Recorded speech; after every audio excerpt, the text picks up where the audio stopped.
One of the most, I think, rewarding programs that we do each year and functions that we do as a club is, for those of you who are not familiar with Winners for Life, every year our club recognizes young people in the Seattle Public School District. These are young people who have faced significant obstacles in their lives and have overcome those obstacles to succeed. Stuff that you would not imagine, yet they have persevered and survived and thrived in spite of it. So, Chris, I'm going to turn it over to you as you recognize our Winners for Life. Let's give our winners a warm Seattle 4 welcome.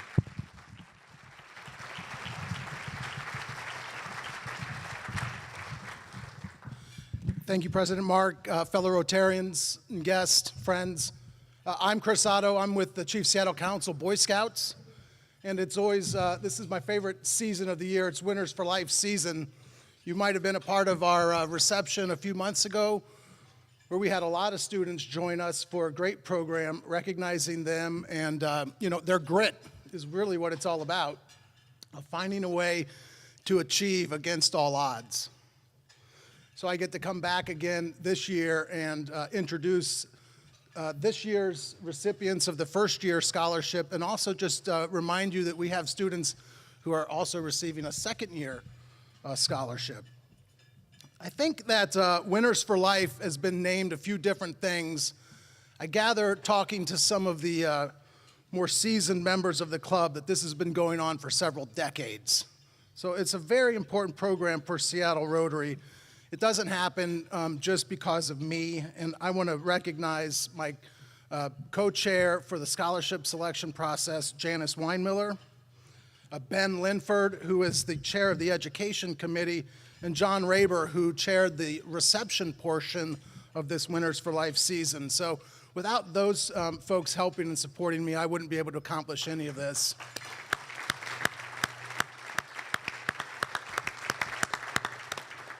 It's really the support from the Seattle Rotary Service Foundation that allows us to do the scholarships. And when we fill out that application, it's great to remind that group how many Rotarians we get involved in Winners for Life. So just let me indulge me here. If you've been a host during the Winners for Life reception ever, just raise your hand.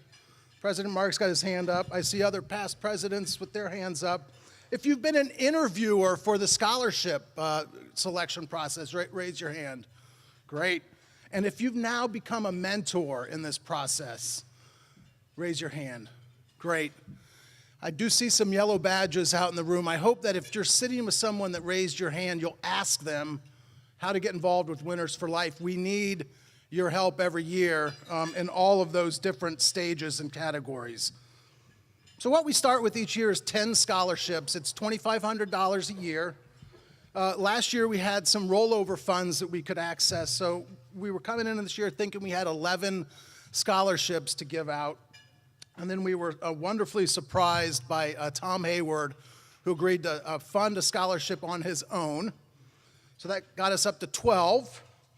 And then even more good news came near the end of last year when the Willard E. and Josephine S. Bakken Foundation decided to partner with SRSF and leave this charitable trust in the capable hands of the Seattle Rotary Foundation, and use those funds to each year fund 2 more additional scholarships. So this year it's great. We have 14 awardees, and that's remarkable. We interviewed 32 students, and we probably should be giving out 32 scholarships.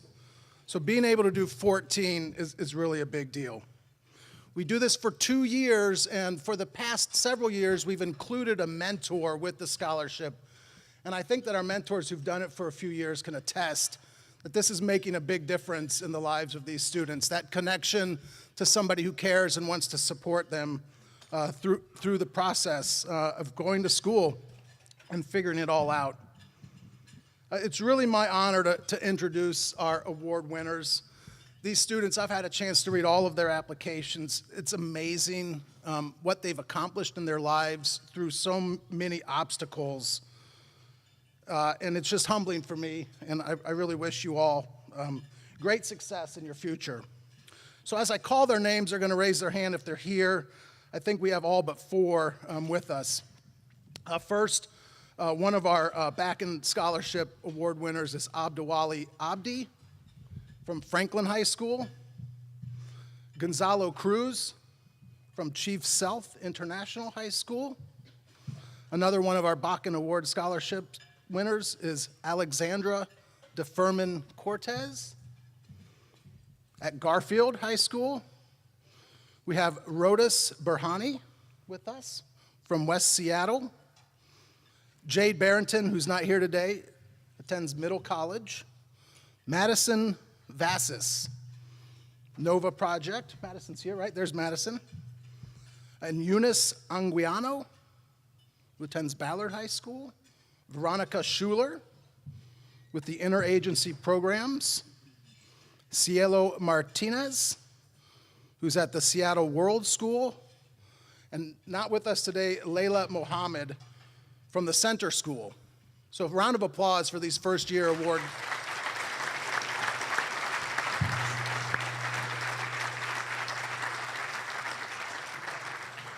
It was exciting for our group to be able to include so many Seattle high schools in this, and some schools that we haven't often had award winners come from. So we're very pleased with that.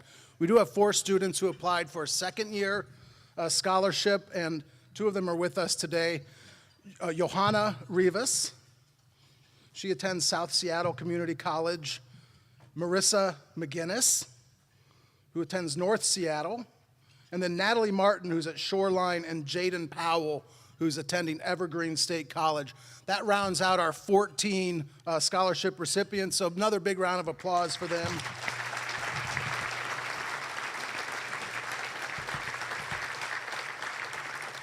I signed a contract in blood that I wouldn't go longer than 10 minutes, so do I have it? Okay. What I'd like to do is just try to meet some of these students a little bit. Like I said, I read all of their applications. If you're worried about the future, get involved with Winners for Life, because you'll stop being worried about the future, and instead you'll find a way to encourage students like this who just have some great ideas. These students, excuse me, I think I'm getting older. These students, they are leaders in their schools, they are leaders in their community, volunteering. Number of you volunteer at local food banks. I know some of you are part of cultural dance teams. Others are helping out at their churches, coaching soccer. It's just a great group. But you've got a lot of future ahead of you, so what are you going to be doing next year? What are you going to be studying? Veronica. I will be studying public health, and I'm at South Seattle College, and then I plan on transferring out after I get my AA. And where are you going to transfer to? To be decided. To be decided. Okay. Should she be a Husky or a Cougar or something else? Last year, I promised we had some students. One of them was going to be a car mechanic. The other was a doctor. So we were setting everybody up with health care and automobile repair. A number of you wanted to be engineers. Who's going to school to study to be an engineer? Right. That's good, right? We got a lot of work going on in Seattle. What kind of engineering do you want to study?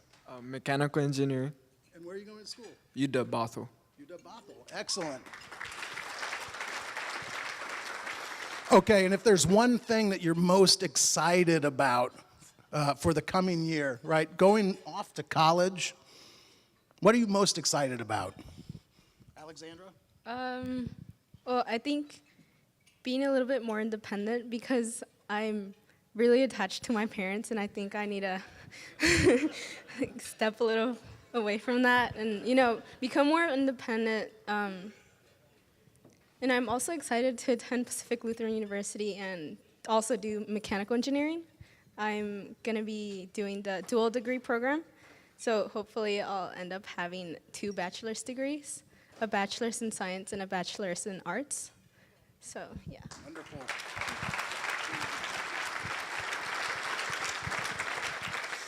Well, I hope it's obvious to you that the future's bright. Seattle Rotary, you should be very proud of this project and your support of it. Again, these are our 2018 Winners for Life Scholarship recipients. Thank you. Congratulations. Congratulations. Congratulations. You guys are awesome. Congratulations. Thank you. Congratulations. Hey, good to see you. Congratulations. Congratulations. Congratulations. Congratulations.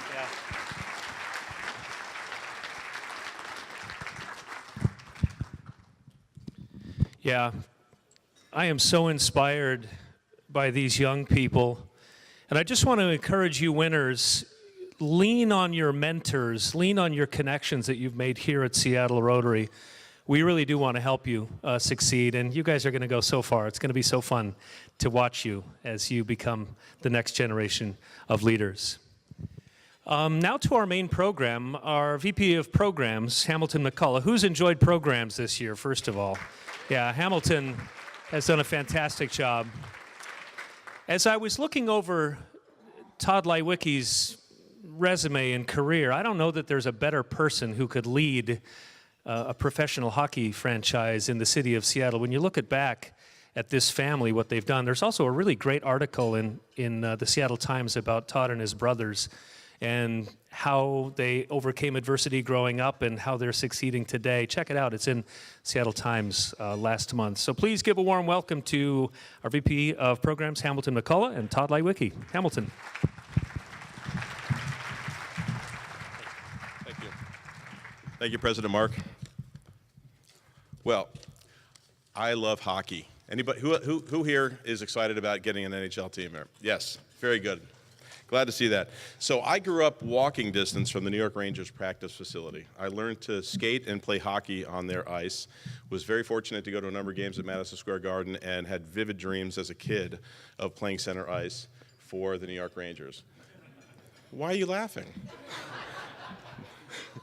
Well, that wasn't going to happen. So what I instead was inspired by the Miracle on Ice when I realized I wasn't going to make money playing hockey. I thought that moment of being able to share that with people around the world was very impactful on me, and I decided to go into my initial career of broadcasting. But that was because of hockey that I made that choice. So anyway, so I love hockey, and apparently I'm not alone, because on March 1st, this community had an opportunity to get excited and show their enthusiasm for bringing an NHL team here, and spoke very loudly. March 1st was a very important date. The next important date was about 5 weeks later when our speaker was introduced as the team's CEO and president, and he is here to share what the next steps are with that process. He is no stranger to Seattle or building winning organizations, having led the Seahawks and Sounders to championship organizations, and also worked with the Minnesota Wild, Tampa Bay Lightning, Golden State Warriors, to name a few, and was most recently, for the last 3 years, the COO of the NFL. So he brings an awful lot of expertise to building this type of an organization. So join me in welcoming Tod Leiweke back to Seattle and to Seattle Forum.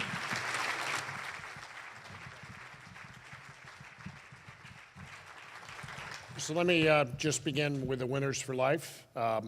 So there was a story written about my brother and we came from a tough background. I didn't go to college. I wanted to, but I didn't. But I did have dreams, and I never gave up on those dreams. So when I see those 8 young people standing up here, dream big and never give up on your dreams, especially those mechanical engineers, because we're going to need a lot for the project I'm about to tell you about, all right? So part of the great joy of being involved in professional sports is giving back. So there's 3 people I just want to touch on briefly. I was privileged to chair the United Way campaign here in Seattle. Jan, are you here? There she is.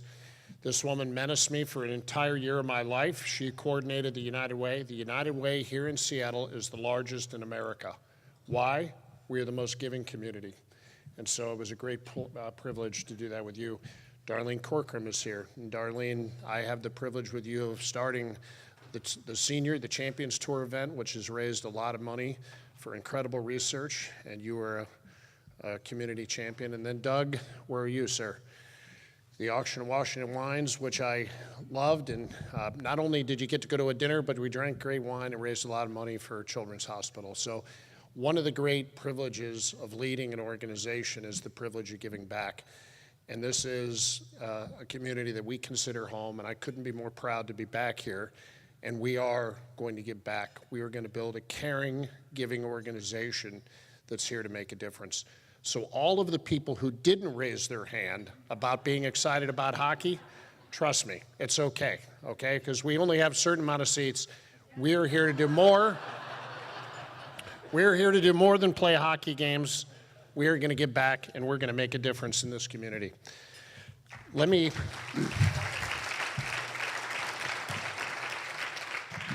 So I'm going to try and keep this brief. I'm also happy to answer any questions you might have, but really this is a story of not just hockey. It's really a story of an arena, of fans, and yes, that hockey team, but it really goes back for me to 2004. I was here, and the discussion started that Key Arena wasn't going to work. Key Arena was obsolete. The Key Arena was outdated for economics, and then there was a lot of debate. There were back and forth. A respected ownership group actually sold the team, sold the Sonics. There was litigation, and then an unbelievable thing happened. The Sonics left, and I was here. I couldn't believe it. They moved to another city, and it broke our collective hearts. At the root of that was a challenging arena situation. And for me, that started right when I got here. It was 2002. We now fast forward almost 17 years later, and we are the largest market in the U.S. without a winter team, without an NBA or an NHL team. Our arena ranks well below market size relative to events. And how can this world-class city not have solved this problem? I'm proud to stand in front of you today to tell you we have solved the problem, and we couldn't be more excited. And it really came out of multiple people having vision and conviction. And I'm going to actually start with my brother. I said to him, Seattle is the greatest place, the greatest fans. The Seahawks are the loudest fans in the NFL. The Sounders are the best fans in the MLS, and an arena can work there. His company, Oakview, came here with a vision and the courage to dream. And their vision wasn't just arena, it was revitalization of Seattle Center. Seattle Center attracts more visitors than any other attraction in the state. 12 million people come to Seattle Center. But the heart of Seattle Center has been that arena. And that arena needs work, and it needed private investment, and it ultimately needed partnership. So my brother's vision was revitalization of Seattle Center. His vision was partnership with the city. And his vision was a building that was going to be incredibly new and cutting edge, but also acknowledged history and the history of all the great things that happened under that roof. This arena will now be one of two in the nation to be the oldest. Madison Square Garden and our Key Arena are both going to be renovated and will serve in a special class of arenas that have been preserved, not torn down, but preserved. And this arena will be historic. I want to tell you a little bit about it. We're working on it every day. People ask me a lot about hockey, but we're going to have far more non-hockey events than we will events in this building. This building will be a $650 million private enterprise investment. And I think one of the reasons that the Sonics left is we couldn't figure out that public-private partnership. Well, we figured it out. We're going to partner with the city. We're going to manage the building. We're going to take $650 million of private money, and we're going to put it into this building. We're going to make it great again. We're going to take it from 411,000 square feet to over 750,000 square feet. So it's not quite double, but close. We're going to dig down and an extraordinary excavation process going 15 feet down. We're going to create a whole new atrium, a whole new entryway. We'll host 130 event days a year. We're going to be one of the busiest music buildings in the nation. We're going to have college sports. We're going to have family sports. We're going to have the Storm play there in a whole new building. And I believe the NBA is coming back. And I believe the NBA will play in that building.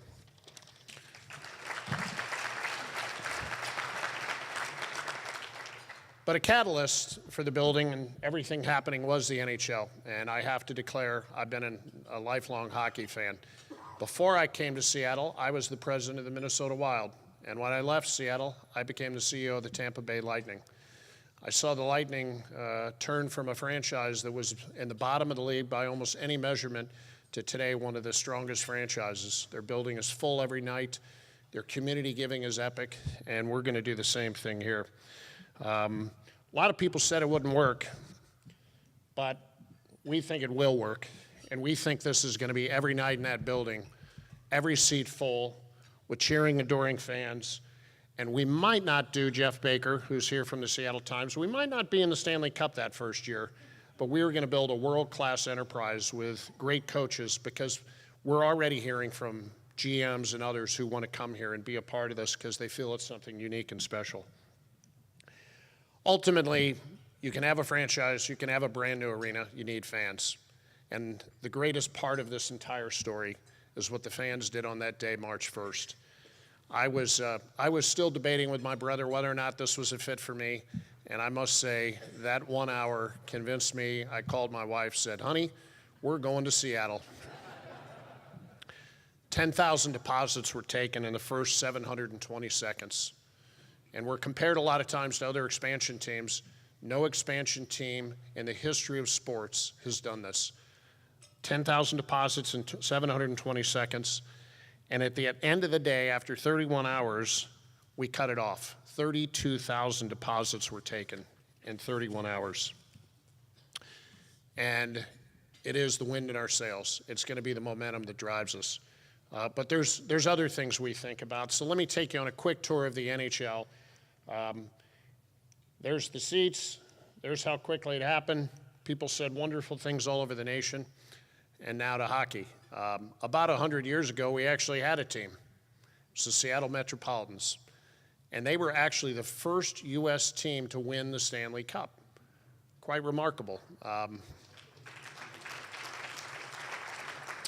And I've started to read up about these guys, and I'm going to try and learn more and more, because I think they'd be very proud of what we're doing here, and they would have been amazed at the 32,000 deposits.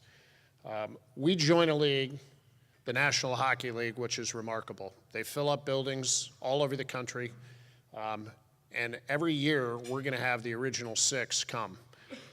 So for those who didn't raise your hand, give it a couple of years. You're probably going to hit someone up for tickets, at least to see one of the original 6. The Boston Bruins, Chicago Blackhawks, Detroit Red Wings, Montreal Canadiens, New York Rangers, and then the Toronto Maple Leafs.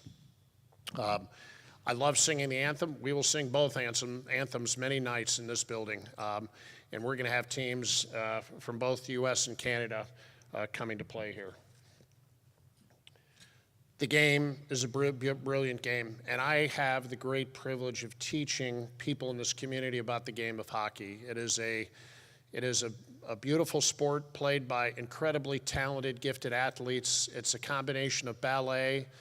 Players are on the ice for only about 1:40 per shift, and it is the ultimate team game. When you can take 20 players and meld them into a team and have them play. And what's going on in Las Vegas? Every single player on that team was given up by another team not very long ago. And they came together, and they have a championship spirit, and it is totally inspiring. And we have the same expansion rules as they do. All right, so we're going to, I don't know if we'll be in the Stanley Cup the first year, but the expansion rules are going to be very, very supportive for what we're going to try and do here. This is a footprint of the NHL. It's truly a national sport. 7 teams in Canada. But what really is amazing about this is there's 31 teams. This league needs balance. It needs one more team anyway, and we are working very, very hard on our expansion process. The Board of Governors are meeting in June. They will get updates on Seattle. The commissioner has notified us that the next window for us to have our expansion team approved is next September, and we are working every day to make sure that we are ready for this defining moment where we'll stand in front of these 31 franchises and ask to allow us to join for the 2000 season, or the 2020 season. And then this is my last tutorial. So for those who aren't quite up to speed, 31 teams in the NHL, 20 players on each team, 620 total players in the league, half Canadian, 24% U.S. If we look back at that Seattle Metropolitans team, you wouldn't see that kind of percentage. A significant percentage of international players, players from Sweden, Russia, Finland, the Czech Republic. So languages, all sorts of languages will be spoken in our locker room. There's 8,000 players in this state, and interestingly enough, 14 players, including a kid who's playing tonight for the Capitals, grew up right here in Seattle. It'll be really interesting for us to see what this number looks like in 10 or 15 years. We think these numbers are going to be substantially different. More kids are going to play hockey, and ultimately, more kids playing hockey here are going to play in the National Hockey League. So that is a quick tutorial. I said I would answer any questions, and I'm happy to do that. And please stand up and let it rip. Yes, sir.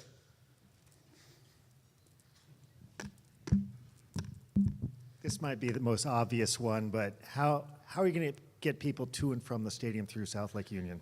Yeah, well, you know, that's, to tell you the truth, that was the thing I heard. People said, you know what, don't go back. I'm not so sure that project works because of all great cities face these issues, and they're a rite of passage to be a great city.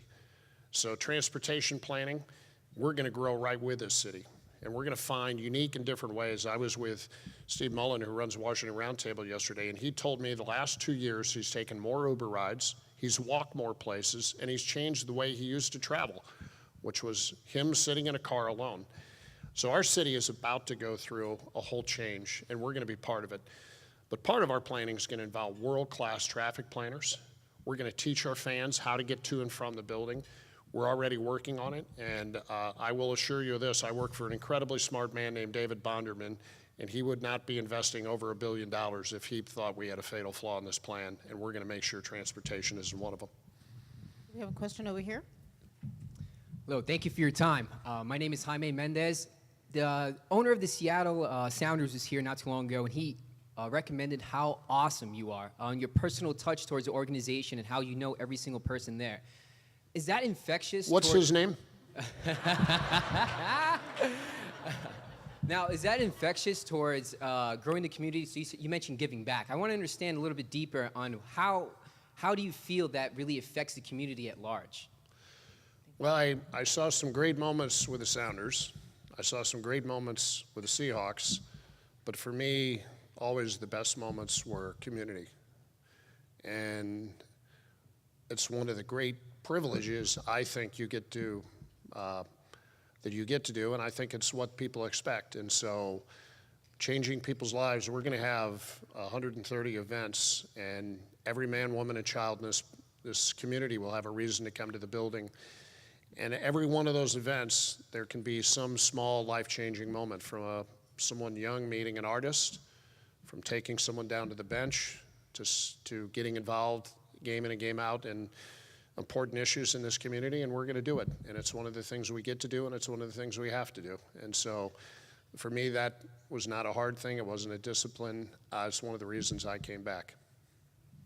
Question over here. Oh, sorry. My name is Alex, and I like the idea of Key Arena staying intact and being turned into a national or a historic site.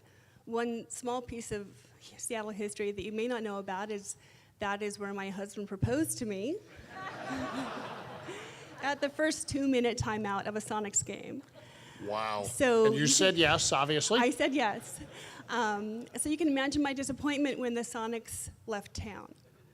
So my question to you is, I would love for a hockey team to come here, but how can you possibly guarantee that they wouldn't leave eventually, as the Sonics did? Well, I again go back to just the economics of this. So Mr. Bonderman and Oakview are going to invest $650 million of private money into the building and pay for the entire renovation. And we're going to end up with a world-class building, and there will be other marriages proposed in that building because people, were you having any wine that night? And was there just like, okay. So we're coming, and we're never going to leave. I don't think people think about the Seahawks ever leaving, or the Mariners, or the Sounders. And we're going to be so deeply rooted in this community, no one will ever ask that question in 2 years. But I certainly appreciate the question. Okay, we have another question. Todd, thanks for joining us today. Jeff Borek. There's an old chestnut that I went to a boxing match and a hockey game broke out. Can you talk a little bit about how hockey has changed as a sport in the last 10 years? Because I think a lot of Seattleites have maybe an older perception, and certainly you touched on the artistry and the athleticism. But how, in your mind, has hockey changed as a sport itself in the last decade, and what should Seattle know? Thanks. Well, when I went to the Lightning, our star player was a guy who was 5'8", Marty St. Louis. And Marty played with big guys out there. And sometimes those big guys would push him around. And the guys on his team said, he's not only my teammate, he feels like he's my kid brother right now. So there was an era, certainly in the National Hockey League, where players would drop the gloves. It really doesn't happen much anymore. Rosters are no longer afforded those positions. The game today is one of speed. The clutching and grabbing has now been taken out by way of rules, and the game is incredibly fast. Our challenge is going to be to teach the people the subtlety of the game with the game moving so quickly. But it is absolute artistry for players to skate as fast as they do, the hand-eye coordination. Many passes in and around the goal are not on goal, but shots at other players who have this incredible eye-hand coordination. To the untrained eye, it might look like an incidental deflection. I've seen players practice it for hours on end. And if I always tell people, if you're not sure about hockey, go watch hockey puck training videos. And there's one of the Blackhawks that looks as though it's been photoshopped, and it's truly remarkable what these guys do. And not only are they brilliant athletes, they come to us so well trained. These kids have ridden buses their entire life. They've been forced into team dynamics. They will show up with humility, pride, gratitude, and they're going to help make a difference in this community. Question over here.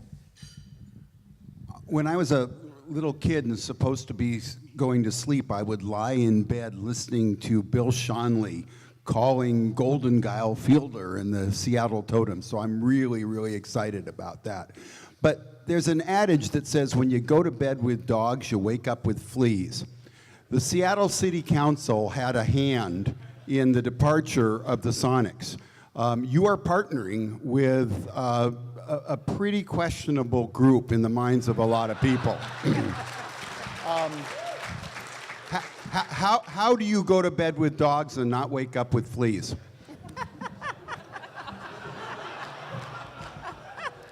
Well, I'm going to be quite honest with you. We have a dog and it sleeps in the bed. So I'll answer it by saying I worry about that every morning, all right? But it's,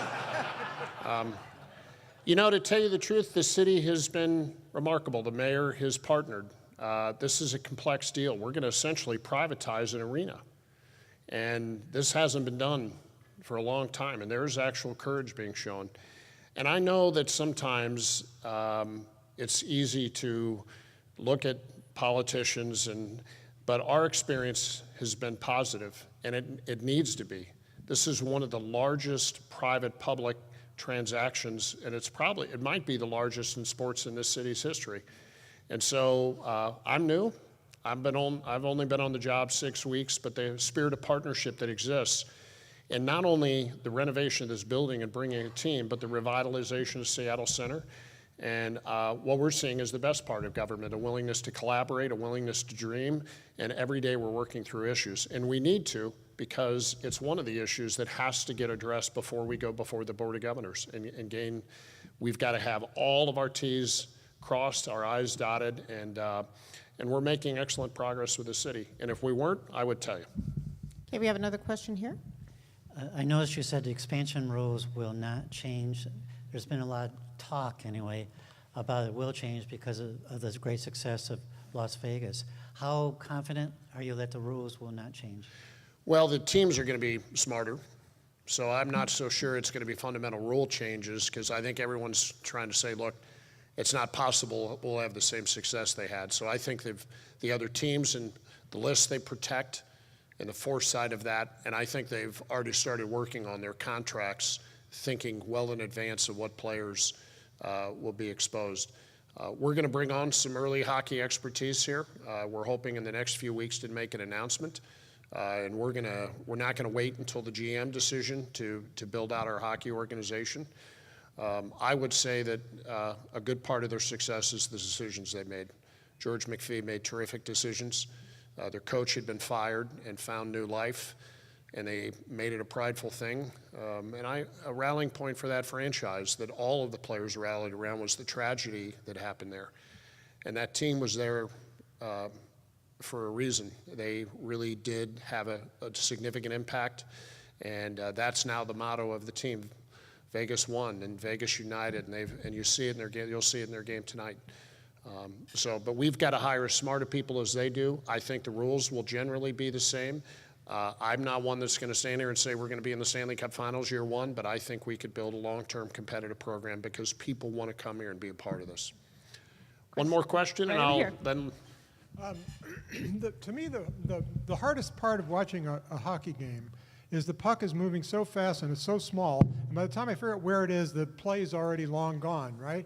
So with this era of high technology, I was wondering if you're working on some sort of ultraviolet emitting puck with glasses so that the people watching the games can actually see what the players are doing. Well, so here's what we'll do. We'll go on a road trip, and we'll go up to Vancouver, and you'll see everyone following the puck because it's a knowledge of the game. So I don't always follow the puck, but I watch the players, and when the players reach, and it's the risk reward, it is a brilliant game. And but you know, I heard some of these same things about professional soccer, saying, well, it won't. And so I'm somebody who, if you love it and you believe in it, you can get other people to follow. Our building is going to be full every night. But I want more than just those 32,000 to fall in love with this game. We want the whole community, so we are going to teach. And I'd like to have you over some night to watch a hockey game. All right, I'm going to limit your wine consumption so you can actually pay attention, because that might be part of the problem, is you're like my wife where I scream and she said, what just happened? But we will teach the game, and you will see incredible grace, beauty, skill, finesse, and you'll fall in love with the game. And it's happening really all the way across. My final anecdote here is in Tampa Bay, when I left here, the franchise was left for dead. Many people thought it couldn't work there. Today, it's one of the most vibrant franchises. The community's fallen in love with it. There's not a frozen pond within 1,000 miles, but it was the game of hockey, and there's many challenging aspects to what we're trying to do here. I have complete confidence that this community is going to fall in love with this game. Before you go, Todd, give us an idea of your leadership. Give me an idea of what one of your greatest challenges or failures was as a leader, and impart some wisdom for us as we try to lead in our organizations. What's your secret to leadership? Well, the failure is one of the greatest things that we learn from, and I think that when I was talking to John Schneider, he had been fired. When I talked to Pete Carroll, he had been fired twice in a prolific way. And that was actually what made Pete Carroll, more than all those victories at USC, it was those 2 defeats of losing his job. So we all learn from that, and it's the ability to take those defeats and those things that don't quite work and put them to productive use. And so I've said earlier to these young people that my brother and I had some setbacks, and I learned from that. And so I generally am a very optimistic person. I like being around people. And I can't believe I'm so lucky to be doing what I'm doing. I wake up in the morning and say, there's nothing in the world I'd rather be doing than doing what I'm doing today. So I have to ask you, I've watched hockey my whole life. I still don't understand icing. Can you explain it for us, please? Well, that keeps a team from just throwing the puck from their end to the other end, because that would then go on all games. So if you want to relieve pressure because the other team is about to score by just throwing the puck out of your end, you're going to pay for it. And like the corner kick in soccer, enough face-offs in your zone, you'll score.